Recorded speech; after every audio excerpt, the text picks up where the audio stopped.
Hello everyone, good morning. कैसे हो आप सब? बढ़िया हो ना? और बढ़िया ही रहना, ठीक है। और अपना ध्यान रखना। अब देखिए मैं चाय छान रही हूँ यहाँ पे। ये मैंने चाय छान दी है।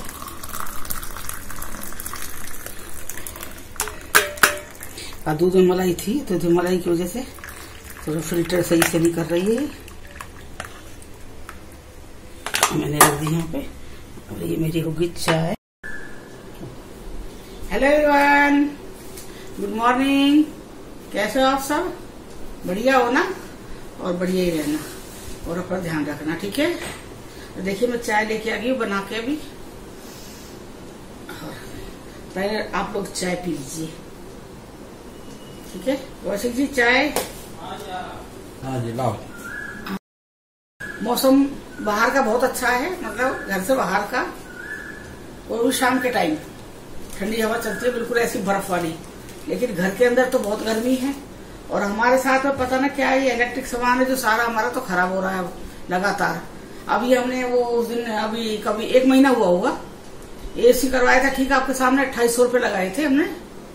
और अभी कल से पता नहीं क्या हुआ एसी में, E6 आ रहा है, उसमें एरर आ रहा है E6 पे। और ना वो ऑफ हो रहा है ना ऑन हो रहा है। या तो डायरेक्ट उसके मेन स्विच से ऑफ करो तो ऑफ होगा, और फिर उसे ऑन करोगे तो 5 मिनट चलेगा, उसके बाद फिर E6 दिखा रहा है। तो फिर कल उसको एसी वाले को बुलाया, वो आया लड़का देखने के लिए। तो कह रहा है इसकी गैस खत्म हो गई। उस दिन वो गैस वैस सब करके उसकी सर्विसिंग और गैस का सबका मिला के तब उसने 2800 रुपये लिए थे, फुल गैस करके गया था। और अब कह रहा है फिर गैस खत्म हो गई है, गैस नहीं है इसके अंदर। फिर इन्होंने पूछा गैस तुमने अभी डाली है? तो बोला लीक हो गई सारी। जबकि इसके 3 महीने का तो होता है शायद गैस का तो। और उसके बाद में फिर इन्होंने कौशिक जी निकाले, उससे पूछा था भाई चलो तू ठीक कर, पैसे बता कितने लगेंगे। 3800 रुपये का हिसाब बता दिया उसने। अब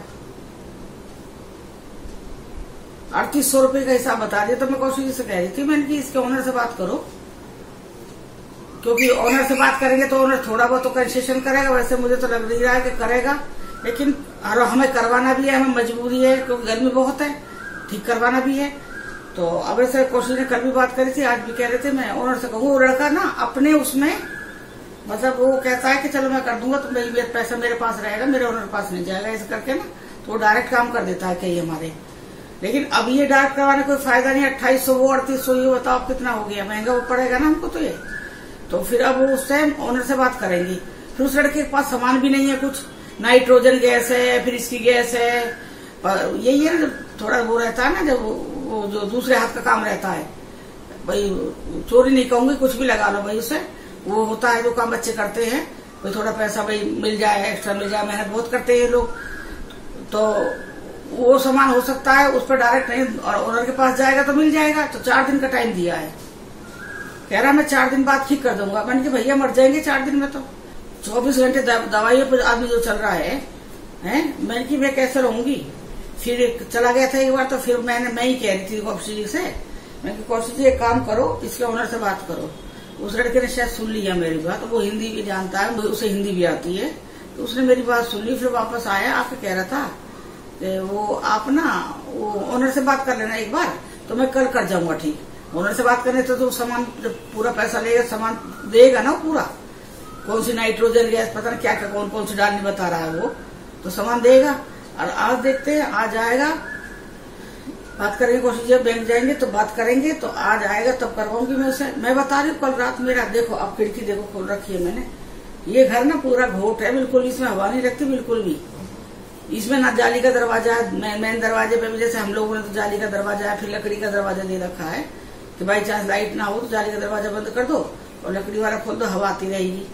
ये होता है ना, लेकिन यहाँ पर नहीं है। यहाँ खाली एक ही दरवाजा है, उसे क्या हवा है ये बताओ। बंद है वो भी, और छोटी छोटी खिड़कियां है। मैं पूरी रात, मैं और कौशिक जी पूरी रात पसीने से और मच्छरों ने खा लिया। कल की हमारी रात बहुत बेकार हुई है। ये देखिए कोयल, जब मैं घर चली जाऊंगी बड़ी याद आएगी इन कोयलों की, मुझे बहुत याद आएगी। देखिए जब मैं पूजा करूंगी, जब भी 24 घंटे इनका ये एक राग होता है। देखिए हमारे यहाँ बहुत कम मिलेंगी ये, यहाँ शायद भाग है आम का, क्या चीज है आसपास ये कहीं। तो शिवानी ठीक है, शिवानी से मेरी बात होती रहती है। मैंने बात करती रहती हूँ शिवानी से। वैसे अब तो मेरा डेली का हो गया है, बात करूंगी। कई बार फोन करती हूँ मैं उसके पास ये पूछने के लिए, ठीक है ना बेटा, ठीक है ना। 9 महीने होने के बाद तो कभी भी बच्चा हो सकता है ना। मैंने उससे कही है दूध में घी डाल के पी, नहीं पी रही है। कह रही है मेरे डॉक्टर ने कहा 6 तारीख तक तो मतलब नहीं होना चाहिए बच्चा, तो डर रही है, वो घी भी नहीं डाल के पी रही है। चलो कोई बात ना, हमारा तो देसी माँ का नुस्खा है भैया। और 3 दिन हमारा सफर का लगा था आने में वेस्ट बंगाल से घर तक।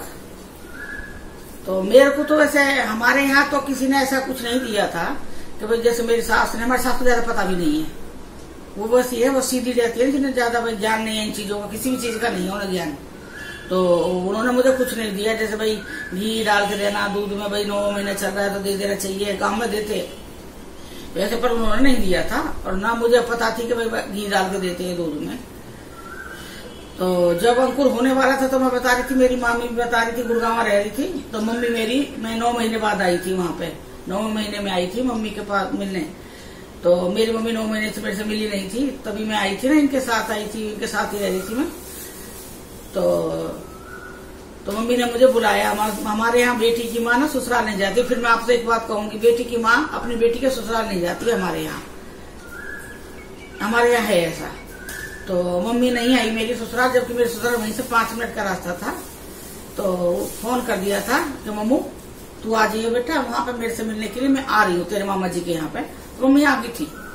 और वो लगाओ, कुछ भी लगा लो आप, मम्मी आई है मेरी, रात को आई है, शाम को आई है मम्मी। बस शाम को बातचीत करी है हम लोगों ने, बस रात को ही, उसी रात को ही मतलब तबीयत खराब हो गई। ये कि जो बच्चा था अंकुर हमारा, अपनी नानी का इंतजार कर रहा था कि नानी कब आए और मैं आऊं। और मैं वहीं से ही, गुड़गांव से ही, मेरी मामी मुझे लेके गई है वहां पे। उस टाइम मेरी माँ ने वो जो दूध बादाम पीस के दूध में वो करके ना, भून के घी में बादाम भून के, पहले उसको बादाम को भिगोते हैं, फिर उसका ना मिक्सी में या किसी में, उसमें ये इमाम दस्ता होता है, उसमें उसका पेस्ट बना लेते हैं। फिर घी डालते हैं, 1 या 2 चम्मच घी डाल के एक बर्तन में, साफ से बर्तन में, बिना मसाला, कोई मसाला वाले बर्तन ना होना चाहिए। फिर उसमें वो बादाम को डाल के हल्की गैस पर भूनेंगे। फिर उस दूध को छौंकेंगे, जो 1 गिलास दूध हमने लिया उस दूध को छौंकेंगे। उसमें अगर आप मीठा लेना चाहते हो थोड़ा मीठा डाल सकते हो, पर मैं मीठा नहीं पीती थी तो मैंने मीठा नहीं डलवाया था।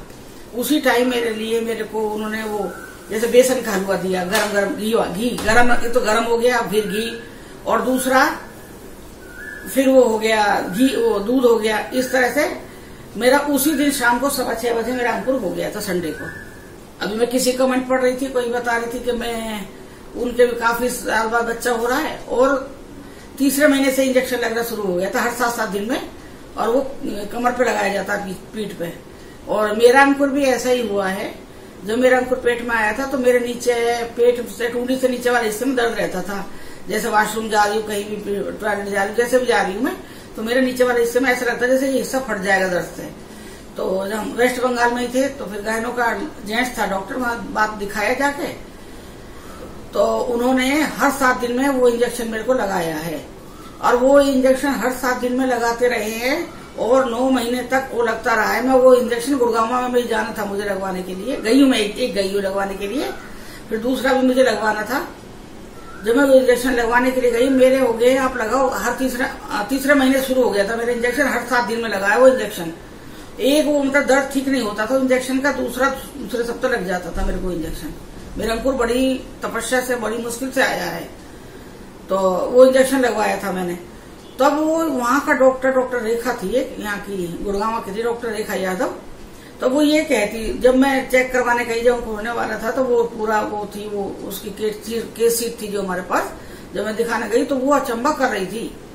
मेरी मामी को 5 इंजेक्शन लगे थे वही वाले, तो दोनों बच्चे सिजेरियन हुए हैं, और मेरी बहन के 4 हुए हैं, तो 4 लगा था, उसके नॉर्मल हुआ, 2 सारे बच्चे जो नॉर्मल हुआ, एक बच्चा हुआ जो वो नॉर्मल हुआ है, एक के टाइम लगा है। और मेरे पता नहीं 16 या 17 या इससे ज्यादा थे इंजेक्शन, मतलब हर 7 दिन में लगाओ आप कितने लग गए हैं। तो वो अचंबा कर रही थी, ऐसा कौन डॉक्टर है जिसने आपको लगातार हर 7 दिन में इंजेक्शन दिए 9 महीने तक, जब तक कि बच्चा पेट से बाहर नहीं आ जाएगा। फिर उसने फटाफट जिस दिन मेरे को जाना था इंजेक्शन लगवाना, उसने इंजेक्शन नहीं लगाया। फिर यही कह दिया, मेरे मामा जी भी डॉक्टर थे सिविल हॉस्पिटल में उस टाइम वहां पे, उन्होंने यही कह दिया था कि नहीं सीजेरियन होगा बच्चा, नॉर्मल हो ही नहीं सकता है।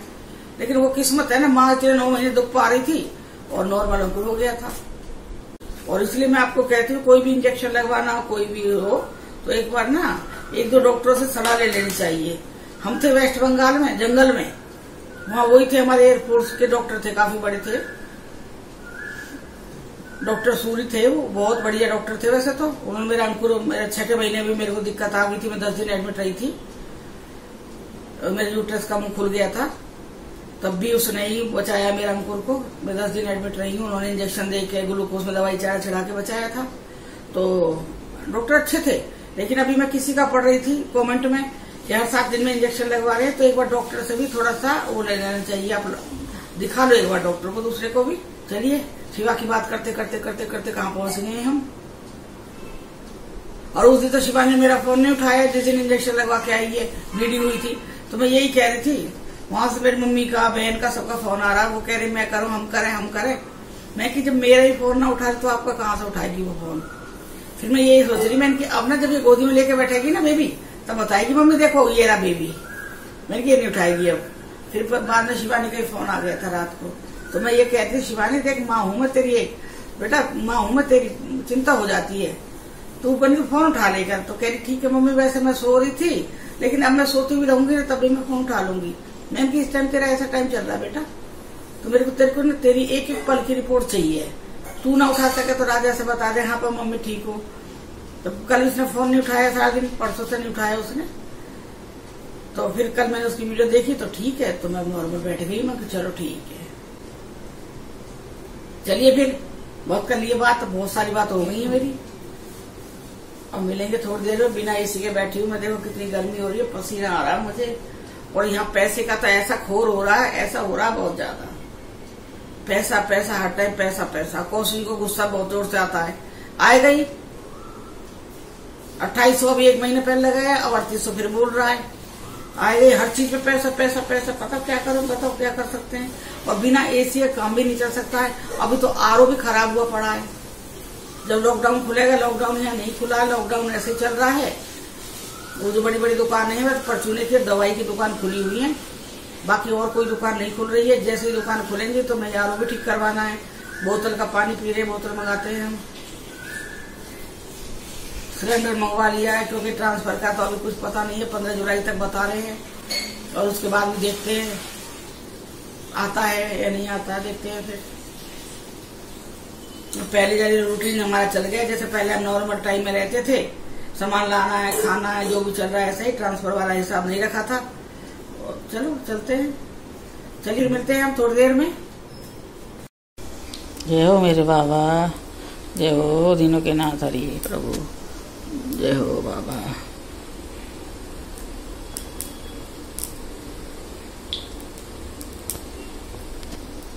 देखिए मैं बनाऊंगी आज राबड़ी।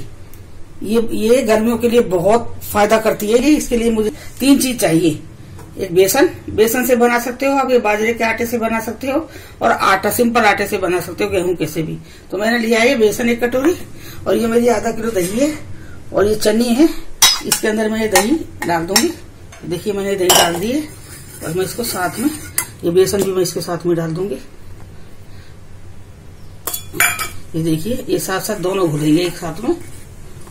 अलग से घोलोगे तो गांठ पड़ने का वो रहता है। बेसन के साथ, दही के साथ बेसन को घोलोगे ना तो गांठ नहीं पड़ती है। और मैं ये दही के साथ बेसन को ऐसे चढ़ाती हुई घुल भी जाएगा और छन भी जाएगा। और ये खाली नमक डाल के बनाना है हमें। और इसको आप छाछ बना लो, छाछ के साथ पी सकते हो। मैं तो इसे दूध के साथ लेती हूँ, मुझे दूध के साथ पसंद है। वैसे छाछ के साथ बहुत अच्छा लगता है। और इसके साथ आप रोटी खा के देखो, बहुत अच्छी लगती है। और पेट के लिए बहुत ठंडी चीज है ये गर्मियों में ना। ये आप चाहे हमारे यहाँ गाँवों में, हमारी दादी के टाइम में ये तो डेली का मतलब ये बनी रहती थी। रात को बना के रखते थे, सुबह मतलब इसी से ब्रेकफास्ट, बासी रोटी और ये दलिया घोल के छाछ में रख देते, पूरा इकट्ठा सारा। मैं इसे इस तरह से पूरा रख दूंगी। इसके लिए खट्टी दही चाहिए, खट्टी वाली। जैसे आपके कई बार दही इस्तेमाल में नहीं आ रही है, खट्टी हो गई है, तो आप इस तरह से इस्तेमाल कर सकते हो और बहुत अच्छी बनेगी। ये देखिए मैंने ये छान दिया। अभी इसमें पानी मिलाऊंगी क्योंकि छोटा बर्तन है। ये देखिए, और इसमें मैं डालूंगी नमक। नमक डाल दिया मैंने, 1 चम्मच डाल दिया। ये देखिए मैंने ये घोल दिया है। और मैं यहाँ पे मैंने ले लिया बड़ा बर्तन, कोई भी भारी वाला बर्तन लेना है। जैसे मैंने कुकर ले लिया, तो ये मैं कुकर में देखिए मैं इसको इस तरह से लगातार चलाऊंगी उबाल आने तक। जब उबाल आ जाएगा फिर मैं इसको बिल्कुल गैस कम कर दूंगी, कम पे बनने दूंगी। इसमें मसाला कोई नहीं डलेगा, खाली नमक के अलावा नमक ही नमक डलेगा बस इसके अंदर। ये दलिया है एक तरह का, इससे पेट बहुत साफ रहता है, बहुत पेट के लिए बहुत ठंडा करता है। गर्मियों के लिए बहुत रामबानी वो है ये कि भाई आप इस तरह से बना के रखो घर में तो बहुत फायदा करता है। और देखिए मैं इसको लगातार चला रही हूँ। चलिए फिर मैं दिखाती हूँ थोड़ी देर में। ये है राबड़ी, ये यूपी, राजस्थान, हरियाणा में तो लोग जानते होंगे इसे, और आगे का मुझे पता नहीं है, कभी और जगह भी बनती होंगी। लेकिन चीज फायदे वाली है। नहीं बनाते हो तो आप इसे एक बार ट्राई करके जरूर देखना, आपको ये पसंद आएगी, ये मेरा मानना है। लेकिन आपको ये मतलब जब तक इसमें उबाल नहीं आ जाएगा तब तक इसे लगातार इसी तरह चलाना है, नहीं तो इसके अंदर गांठ आ जाएंगी, गुठली गुठली हो जाएगी जो अच्छी नहीं लगेगी। ये उबाल आने लगा है, इसमें दिखाई दे रहा है ना जहाग, ये ऊपर उठ रही है। अब क्या नाम बोला, राबड़ी। इसका दिमाग से बार बार नाम उतर रहा मेरा। ये राबड़ी देखिए, ये ऊपर तरफ आ रही है, देखिए दिखाई दे रही है ना आपको, ये उबलने लगी है लगातार चलाते हुए। तो अब मैं देखिए उबल रही है ना, अब मैंने इसे लगातार चलाया है तो देखिए बिल्कुल नहीं फटी है। और जिस तरह से मैंने बताया किस तरह छानना है और कैसे बेसन डालना, उस तरह से ही बनाना और देखना आपकी कितनी बढ़िया बनती है ये राबड़ी। और अब मैं इस गैस को कर दूंगी बिल्कुल कम और इसे बनने दूंगी जैसे हम कढ़ी बनाते हैं। और पहचान इसकी यही है, जब ऊपर से ये दिखने लगेगा ना, पपड़ी से दिखने लगेगी, चिकना चिकना से दिखने लगेगा एक किनारे किनारे में पूरा, तो मतलब तैयार है ये। तो मैं इसको ढक देती हूँ इतना और बनने देती हूँ। ये बन रही है राबड़ी। अभी उबाल आ चुका है इसमें, और अब मैं इसे तेज गैस पे मैं इसे बनाऊंगी। अगर आप पास टाइम है तो तेज गैस पे बना सकते हो, क्योंकि ये उबलती बहुत जोर से है, बाहर निकलती है ये, इसीलिए इसके पास खड़ा होना बहुत जरूरी है। ये देखिए, और मैं इसे खड़ी होकर इसे बनाऊंगी लगातार चलाते हुए। जैसे कड़ी उबलती है ना, ऐसी ये भी उबलती है और बहुत टेस्टी लगती है। ठंडी होके तो बहुत ही स्वाद लगती है, बासी होके जैसे आज हमने बनाया, कल भी खाते हैं या ठंडा होके शाम को खाते हैं या कल खाते हैं तो बहुत अच्छी लगेगी ये। ऐसा नहीं है कि बासी हो गई है, एक दिन पुरानी होगी नहीं खा सकते, ये ज्यादा फायदा करती है दूसरे दिन। तो दूसरे दिन ये बहुत ज्यादा फायदा करेगी। आप इसको ठंडा करने के बाद भी खा सकते हो कभी भी। ये देखिए, देखिए उबाल ऊपर तक आ गया, कुकर में ऊपर तक भर गया ना कुकर। अब मैं गैस कम कर रही हूँ और लगातार इसे ऐसे चलाऊंगी, इस तरह से। और पहचान ये है इसकी, जब इसे तो मलाई आ जाएगी चारों तरफ, जमने सा लगेगा, चिकनी चिकनी से वो दिखाई देने लगेगी, तो इसका मतलब ये तैयार है। उबाल आ रहा है ना ऊपर तक, बस ये 2 मिनट में बनने वाली है। ये देखिए आप,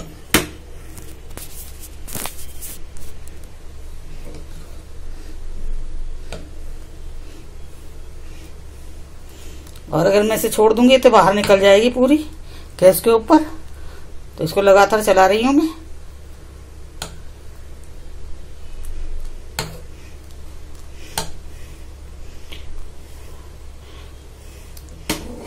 देखिए बिल्कुल भी गांठ नहीं पड़ी है एक भी, आप ये देखिए इसको।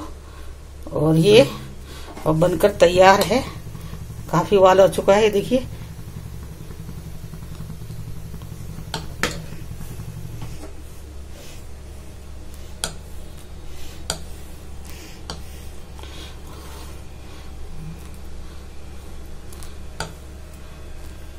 और भारी पैंदे के बर्तन में बनाना है, जिसका ना पैंदा भारी हो नीचे का हिस्सा, उसमें ये बनाना है, नहीं तो ये बैठ जाएगी नीचे।